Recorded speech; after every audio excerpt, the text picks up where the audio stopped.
Thank you so much. Well, the Wegoja Foundation now offering a comprehensive online guide to help communities preserve historic African American schools, churches, cemeteries, oral histories, which are so incredibly important, and culture all across South Carolina. Yeah, this is happening just in enough time for Black History Month. The South Carolina Preservation Toolkit will be formally unveiled this Friday at the Brookland Baptist Banquet and Conference Center in West Columbia. We are delighted today to be joined by the Executive Director of the Wegoja Foundation, Dawn Dawson-House. Dawn, it's been a while. It's great to see you. I see you are still moving in your passion and gifts. Nice to see you too. Yes, yes. We are excited about this unveiling, and we're anxious for Friday to happen. Yes.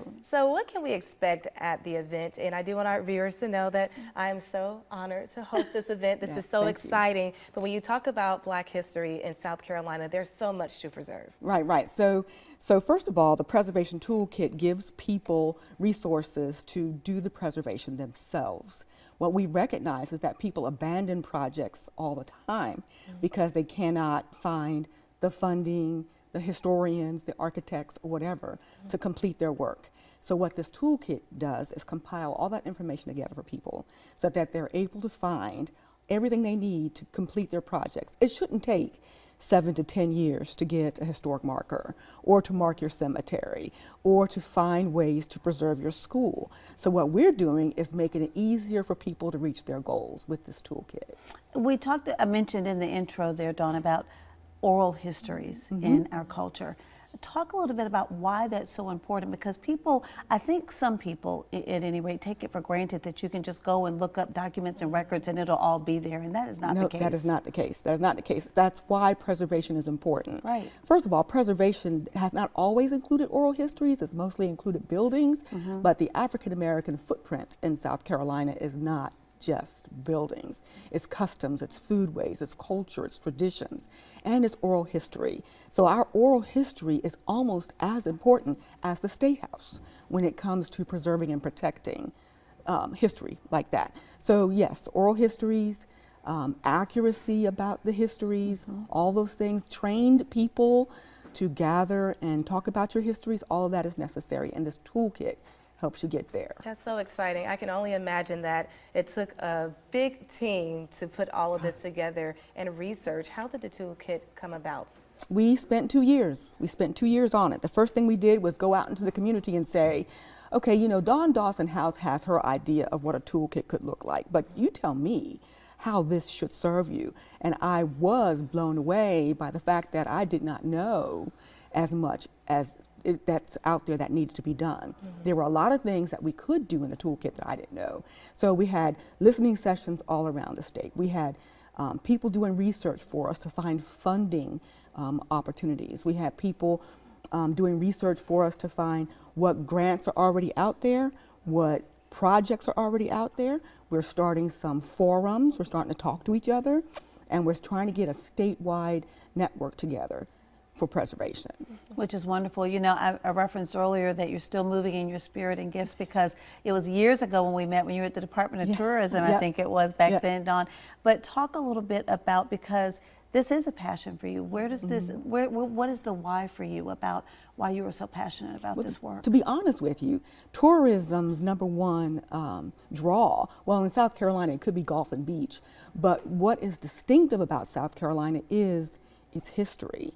And if we don't properly protect it, identify it, document it, get it as part of the state's narrative, we miss out. Everybody misses out, actually. Yes. But so for me, that was, I think, a little bit not totally covered. So, and people were working hard on it, and they're still working hard on it. But if I can do anything to lift it a little bit higher and make it a little bit easier for people to find us, that's what I will do. That is great. Let's talk about the unveiling this Friday. It's going to be just an extraordinary event. It is. It is. What can people expect? So we are going to, of course, you're going to MC for us. Yes. And we're going to have wonderful food, and then we're going to do a demonstration of the toolkit. So we're going to be opening it up, and we're going to be walking through the primary components of it, which is funding, resources. We have something called a projects database. We have something called a personnel database where we allow people to find historians and find experts to get things done. And we have testimonies of people who have already completed projects. What did it take for you to get your marker? What did it take for you to get your listing on the National Register?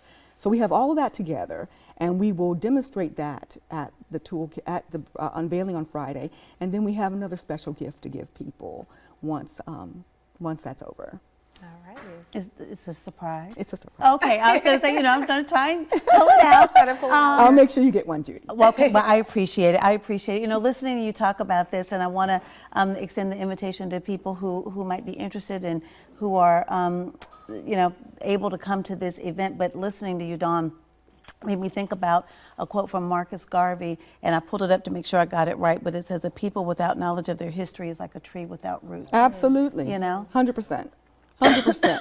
There's so much about South Carolina history that we don't know because it's very difficult to put it all in a class or in a textbook.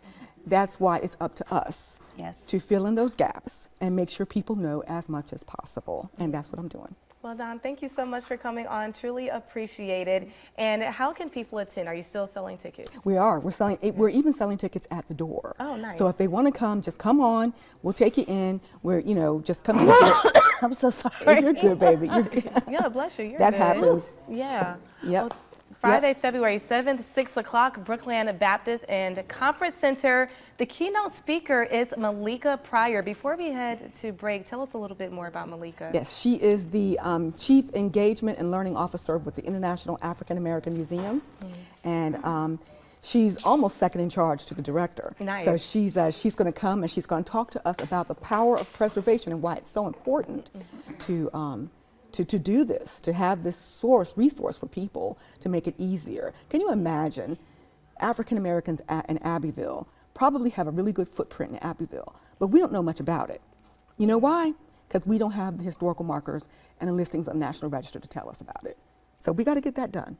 Well, thank you for this important work, ma'am. I was trying to hold that call back, but sometimes that makes it worse. Yes. That makes it so much worse. And Malika is such a wonderful speaker. Oh, yes. So this is an incredible opportunity for the community. Yes. Thank you so much. And we look forward to seeing each and every one of you there Friday for this dynamic event celebrating Black history, which is our history. We'll be right back.